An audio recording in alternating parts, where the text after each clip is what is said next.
हमारे जम्मू कश्मीर ही नहीं बल्कि हिंदुस्तान की शान जनाब गुलाम नबी आज़ाद साहब, उनके साथ उधमपुर पार्लियामेंट्री हल्का से हमारी पार्टी के जनाब सरूरी साहब मंच पर विराजमान। क्योंकि मुझे 2 मिनट ही मिले हैं, मैं सबको एड्रेस नहीं कर पाऊंगा।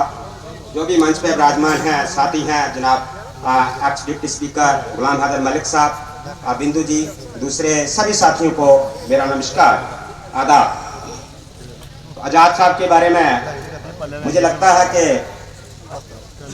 बाकी पार्टी से या बाकी कैंडिडेट से कंपेयर करना नाइंसाफ़ी होगी। उनके काम, उनके 28 महीना का जो भी कारकर्दगी रही वो किसी से छुपी नहीं है। यहाँ कठुआ में ही नहीं बल्कि पूरे जम्मू कश्मीर में आज़ाद साहब को जितना कम टेन्योर मिला, उस टेन्योर में जितना अच्छा इन्होंने परफॉर्म किया, उसके लिए अपोजिशन पार्टीज भी कोई उंगली नहीं उठा सकता। साथियों, ज़्यादा वक्त नहीं है। बाकी जो हमारे मुद्दे हैं वो किसी से छुपे नहीं हैं। इनके हाथ मजबूत करना किस लिए ज़रूरी है आप सब लोग जानते हैं, लेकिन पार्टिकुलरली नौजवान साथी जो मेरे इस पॉलिटिकल कैरियर का जो छोटा 1-2 महीना हुआ है, उसमें जहाँ जहाँ भी मैं घूमा हूँ, जनाब आज़ाद साहब, जो हमारा यूथ है वो काफ़ी परेशान है, पार्टिकुलरली जो एम्प्लॉयमेंट पॉलिसी है उससे। इसके अलावा जो हमारे डेली वेजर्स हैं उनको काफ़ी परेशानियां हैं, डेली पे ही रिटायर हो रहे हैं। आंगनबाड़ी वर्कर्स काफ़ी परेशान।